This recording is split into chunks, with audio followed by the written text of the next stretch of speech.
बिस्मिल्लाहिर्रहमानिर्रहीम। अस्सलाम वालेकुम। आज 9 सितंबर बरोज़ सोमवार हम बात करेंगे पाकिस्तान मुस्लिम लीग नून के सिटिंग एमपीए को गिरफ़्तार कर लिया गया है। लाहौर हाई कोर्ट की जानिब से ज़मानत खारिज करने पर लाहौर हाई कोर्ट के हुक्म पर उनको गिरफ़्तार किया गया है। उसकी तफसील मैं आपके साथ शेयर करूँगा और साथ में आपको बताऊँगा पाकिस्तान तहरीक इंसाफ के सरबराह इमरान खान और बुशरा बेगम के ख़िलाफ़ तोशाखाना नैब जो 2 रेफरेंस था वो वापस ले लिया गया है और अब ये मुकदमा FIA में चला गया है। और क्या FIA भेजने का जो अदालती हुक्म है क्या वो दुरुस्त है या नहीं है, उसकी तफसील भी मैं आपके साथ शेयर करूँगा। सबसे पहले हम बात कर लेते हैं, एक दरख्वास्त दायर की गई थी अंदराज मुकदमा के लिए कि जो नवाज शरीफ वगैरह या मुस्लिम लीग नून की क़यादत है उनके ख़िलाफ़ मुकदमा दर्ज किया जाए अरशद शरीफ कत्ल केस का। दरख्वास्त गुजार शाकिर अली ने नवाज शरीफ, शहबाज शरीफ, मरियम नवाज़ दीगर के ख़िलाफ़ अंदराज मुकदमा की दरख्वास्त दायर की थी और एडिशनल सेशन जज राना मुजाहिद रहीम ने अरशद शरीफ कत्ल केस के अंदराज मुकदमा में मुस्लिम लीग नून की क़यादत के ख़िलाफ़ दरख्वास्त मुस्तरद कर दी। फैसले में कहा कि साफ़ी अरशद शरीफ के कत्ल का मामला सुप्रीम कोर्ट में ज़ेर इल्तवा है और अरशद शरीफ के अहल खाना सुप्रीम कोर्ट में मामले की पैरवी कर रहे हैं। अदालत ने कहा कि दरख्वास्त गुजार के पास अहल खाना के मुकदमे को पस से पुश्त डालकर नया मुकदमा दर्ज करने का अख्तियार नहीं है और अखबारी तराशों और खतूत से लीगी क़यादत का अरशद शरीफ कत्ल केस में मुलव्वस होना साबित नहीं होता। फैसले में कहा गया कि अगर दरख्वास्त गुजार चशमदीद गवाह है तो JIT की तहकीकात में शामिल होने की दरख्वास्त दे, लेकिन दरख्वास्त गुजार लीगी क़यादत का अरशद शरीफ कत्ल से ताल्लुक़ जोड़ने में नाकाम रहा। अदालत ने कहा कि दरख्वास्त गुजार अपनी मर्ज़ी के मुल्ज़मान नामज़द करने का अख्तियार नहीं रखता, लिहाजा लीगी रहनुमाओं के ख़िलाफ़ अंदराज मुकदमा की दरख्वास्त को खारिज किया जाता है। दूसरी जानिब पाकिस्तान तहरीक इंसाफ के सरबराह इमरान खान की जानिब से आज अडियाला जेल में अहम गुफ्तगू की गई है। इमरान खान ने सहाफ़ियों से गुफ्तगू करते हुए कहा कि 22 अगस्त का जलसा इस्टेब्लिशमेंट की दरख्वास्त पर मुलतवी किया। अडियाला जेल में इमरान खान ने सहाफ़ियों से गैर रस्मी गुफ्तगू करते हुए कहा कि 22 अगस्त का जलसा इस्टेब्लिशमेंट की दरख्वास्त पर मुलतवी किया। उन्होंने कहा कि आज़म सवाती सुबह 7 बजे मेरे पास आए और कहा कि इस्टेब्लिशमेंट ने भेजा है और दरख्वास्त की है कि मुल्क की खातिर जलसा मुलतवी करें। आज़म सवाती ने पैगाम दिया कि एक जानिब क्रिकेट मैच है और दूसरी जानिब मजहबी जमातों का इस्लामाबाद में एहतजाज है, मुल्क में इंतशार फैल सकता है। इमरान खान ने कहा कि इस्टेब्लिशमेंट ने ज़मानत दी थी कि 8 सितंबर के जलसे में मुकम्मल सहूलत फराम करेंगे, जो हमारा हक़ है आइनी जलसा करने का। इसी पैगाम पर पाकिस्तान की खातिर 22 अगस्त का जलसा मुलतवी किया। एक सवाल के जवाब में इमरान खान ने कहा कि अगर मैंने मुकदमात से रिलीफ़ लेना होता तो मुल्क से भाग जाता, मुझे यही कहा गया था कि 3 साल खामोश रहो, कुछ नहीं होगा। इमरान खान ने आज ये इंकशाफ किया है कि मुझे ये कहा गया कि अगर आप 3 साल खामोश रहो तो आपको कुछ नहीं होगा और मुकदमात आपके ख़त्म कर देंगे। नैब तरमीम बहाली अब कानून बन चुका है, इसके तहत अदालत से रिलीफ़ मांगा है और ये एक कानूनी मामला है। इमरान खान ने कहा कि काजी फाजिसा को दोबारा मुसल्लत किया गया तो मुल्क की तारीख़ की भरपूर एहतजाजी तहरीक शुरू करेंगे और काजी फाजिसा मुल्क की तारीख़ के एक जानिबदार तरीन जज थे और काजी फाजिसा साहब के ख़िलाफ़ भी गुफ्तगू की पाकिस्तान तहरीक इंसाफ के सरबराह ने। जबकि दूसरी जानिब जो उनका केस था नैब तरमीम जो तोशाखाना जो 2 था केस तोशाखाना 2 जिसको कहा गया था, उसको आज नैब की जानिब से कहा गया कि हम ये मुकदमा वापस लेते हैं। सुप्रीम कोर्ट ऑफ पाकिस्तान की जानिब से नैब तरमीम केस का फ़ैसला सुनाए जाने के बाद नैब तरमीम बहाल हो गई, जिसके बाद एहतसाब अदालत के जज मोहम्मद अली वड़ैच ने फ़ैसला सुना दिया, जिसके बाद नया तोशाखाना रेफरेंस स्पेशल जज सेंट्रल को ट्रांसफ़र हो गया। जज मोहम्मद अली वड़ैच ने कहा कि इमरान खान और बुशरा बीबी की दरख्वास्त ज़मानत पर फ़ैसला भी जो स्पेशल जज सेंट्रल है वही करेंगे। अदालत ने स्पेशल जज को रेफरेंस की कल ही समाअत करने का हुक्म दे दिया। फ़ैसले के मुताबिक नैब तरमीम केस में अदालत उज़्मा के फ़ैसले के बाद इमरान खान और बुशरा बीबी के ख़िलाफ़ रेफरेंस स्पेशल जज सेंट्रल को मुंतकिल किया गया है। नैब प्रोसिक्यूटर ने रेफरेंस स्पेशल जज को भेजने की इस्तदा की थी।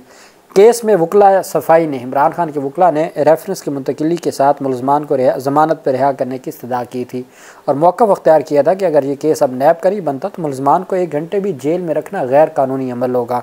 दूसरी जानिब नैब का मौक़िफ़ था कि पहले अदालत का दायरा इख्तियार तय किया जाए। आपने भी देखा अब तक जितने भी मुकदमात हैं उसमें तरीक़ेकार ये होता है कि नैब वो वापस ले लेता है और नैब के वापस लेने के बाद अदालत उनको चेयरमैन नैब को भिजवा देती है और आगे अख्तियार किसके पास जाना है, FIA के पास जाना है, एंटी करप्शन के पास जाना है, इसका अख्तियार होता है नैब चेयरमैन नैब के पास। ये पहला केस ऐसा है कि जिसमें इमरान खान को गिरफ़्तार किया गया। इमरान खान को गिरफ़्तारी के बाद 36 दिन जिस्मानी रिमांड पर बुशरा बेगम और इमरान खान को रखा गया। उसके बाद तकरीबन 2 हफ़्तों से दरख्वास्त ज़मानत पर 1-1 हफ़्ते की तारीखें डाल के इस मामले को डिले का शिकार किया गया। अब जब ये मामला डिसीजन के करीब आया और आज दरख्वास्त मानतों पर फैसला होना था, पिछली तारीख पर क्या हुआ कि जज नासिर जावेद राना से एहतसाब अदालत के जो जज अली वड़ायत साहब हैं उनके पास केस को ट्रांसफ़र कर दिया। आज उनके पास जब समाअत हुई तो नैब ने कहा जी ये हम अपना केस वापस लेते हैं, ये तोशा खाना का केस नहीं बनता। फिर उसी नैब के कहने पे FIA को भेज दिया। FIA का तरीक़ेकार ये होता है कि FIA ने सबसे पहले इंक्वायरी करनी होती है, इंक्वायरी के बाद किसी को गिरफ़्तार करना है या नहीं करना है ये उन्होंने डिसाइड करना होता है। जो बंदा नैब केस में गिरफ़्तार है और नैब का केस ही ख़त्म हो गया, उन्होंने जब केस वापस ले लिया तो वो गिरफ़्तार कैसे रह सकता है और वो अबूरी ज़मानत कैसे ट्रांसफ़र की जा सकती है। एक अदालत से दूसरी अदालत को जो केस ट्रांसफ़र है वो तो उसका एक तरीक़ाकार है, वो बाकायदा तौर पर जो हमारी हाई कोर्ट्स हैं उन्होंने और जो हमारा ज़ाब्ता फ़ौजदारी है उसने एक तरीक़ाकार तय किया हुआ है कि एक केस दूसरी अदालत में कैसे मुंतकिल होगा। लेकिन जज साहब का ख़ुद ये केस FIA के उनको ट्रांसफ़र करना और बग़ैर दरख्वास्त ज़मानतों को डिसाइड करना, बग़ैर रिहा किए जब आपका दायरा अख्तियार नहीं बनता और आपसे केस वापस ले लिया तो वो जो आपके हुक्म पर जुडिशल रिमांड पर थे उनको तो आप रिहा करें।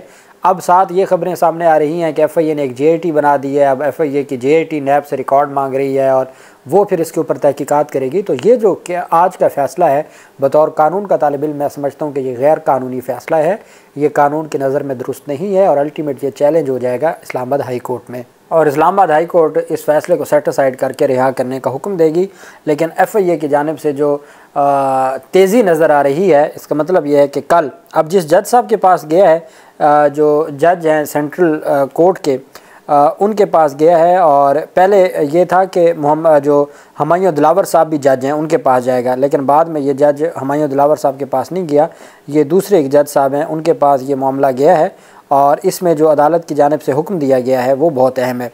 सलमान सफदर साहब ने कहा कि कानून में तरमीम के बाद नैब का केस ख़त्म हो गया है, नए कानून के तहत अब जुर्म बनता ही नहीं है। उन्होंने कहा कि इमरान खान और बुशरा बीबी इस अदालत की कस्टडी में है और कानून में तरमीम के बाद केस मुंतकिली की दलील को तस्लीम करते हैं, लेकिन ज़मानत पर फैसला करके केस को दूसरी अदालत को मुंतकिल किया जाए। लेकिन नैब तरमीम के बाद जब केस बनता ही नहीं है तो मियाँ बीवी किस जुर्म के तहत अदालत में बंद हैं। अदालत ने नया तोशा खाना रेफरेंस स्पेशल जज सेंट्रल को मुंतकिल कर दिया और ये पहले हुमायूं दिलावर थे, वो भी जज हैं वहाँ पे, स्पेशल जज हैं जिन्होंने इमरान खान को बतौर जुडिशल मजिस्ट्रेट सज़ा दी थी। अब उनको तरक्की दे के तो स्पेशल जज FIA बनाया हुआ है। लेकिन इमरान खान का जो मुकदमा है ये दूसरे एक जज साहब हैं उनके पास चला गया है, जो स्पेशल जज सेंट्रल 1 हैं, 1 की अदालत में ये ट्रांसफ़र हो गया है और अल्टीमेट ये जो मामला है इसको चैलेंज किया जाएगा अदालत में। और कल ही वकला को कहा है जी कि आप 10 सितंबर को FIA की अदालत में पेश हूँ। तो अब दूसरी जानिब पाकिस्तान तहरीक इंसाफ के जो मेंबरान असम्बली हैं वो पार्लियामेंट में मौजूद हैं, चूँकि आज असम्बली का इजलास था और पार्लियामेंट हाउस के बाहर पुलिस की भारी नफरी तैनात है और जो रेड जोन है उसको सील कर दिया गया है और हर गाड़ी को चेक किया जा रहा है। इसका मतलब ये है कि पाकिस्तान तहरीक इंसाफ की क़यादत जो कल जलसे में थी उन सबको गिरफ़्तार करना चाहते हैं। ये भी मेरे ख़्याल में तो ये मौजूदा जो चीफ़ जस्टिस ऑफ पाकिस्तान है या जो स्पीकर हैं कौमी असम्बली के या chief justice of Islamabad high court हैं, ये उन्हीं का दौर है कि इस पार्लियामेंट हाउस के दरवाज़े पर पुलिस खड़ी है कि मेंबरान असम्बली बाहर निकलेंगे तो उनको गिरफ़्तार कर लिया जाएगा चूँकि उन्होंने एहतजाज किया या कोई जलसा किया है। तो ये भी अपनी नौइयत का एक अलग ही मामला है। दूसरी तरफ जो एक बड़ी पेशरफ सामने आई है वो लाहौर हाई कोर्ट पिंडी बेंच का एक बड़ा फ़ैसला सामने आया है। मुस्लिम लीग नून के रुकन सूबाई असम्बली राना अब्दुल मनान को ज़मानत खारिज होने पर लाहौर हाई कोर्ट ने कमरे अदालत से गिरफ़्तार करवा दिया। Lahore high court Multan bench ने राना अब्दुल मनान की अबूरी ज़मानत खारिज की। अबूरी ज़मानत खारिज होने पर पुलिस ने राना अब्दुल मनान को गिरफ़्तार कर लिया। अब मुकदमा यह है कि असिस्टेंट कमिश्नर जतोई पर तशद्दुद करने का मुकदमा दर्ज था। अब एक ब्यूरोक्रेट पर तशद्दुद का मुकदमा दर्ज था। यही वजह है कि एक जो मुस्लिम लीग नून के MPA हैं उनको, हालांकि हमने देखा है कि छोटे छोटे मुकदमात में भी जब अबूरी ज़मानतें खारिज होती हैं तो पुलिस चाहे तो गिरफ़्तार करती है, ना चाहे तो नहीं गिरफ़्तार करती।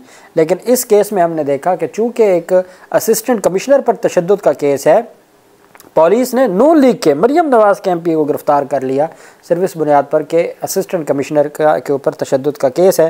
बहरहाल लाहौर हाई कोर्ट में उनकी जो दरख्वास्त है वो खारिज हुई और ख़ारिज होने के बाद उनको कमरा अदालत से गिरफ़्तार कर लिया गया। मुस्लिम लीग नून के रुकन सूबाई असम्बली राना अब्दुल मनान, जो कि मुजफ्फरगढ़ से मुस्लिम लीग नून के MPA हैं, मौजूदा सिटिंग MPA हैं, मरियम नवाज़ को जिन्होंने वोट दिया था वज़ीर आला बनने के लिए, उनको गिरफ़्तार कर लिया गया है लाहौर हाई कोर्ट से। अल्लाह पाक पाकिस्तान का हामी व नासिर हो। बहुत शुक्रिया। अल्लाह हाफिज़। पाकिस्तान जिंदाबाद।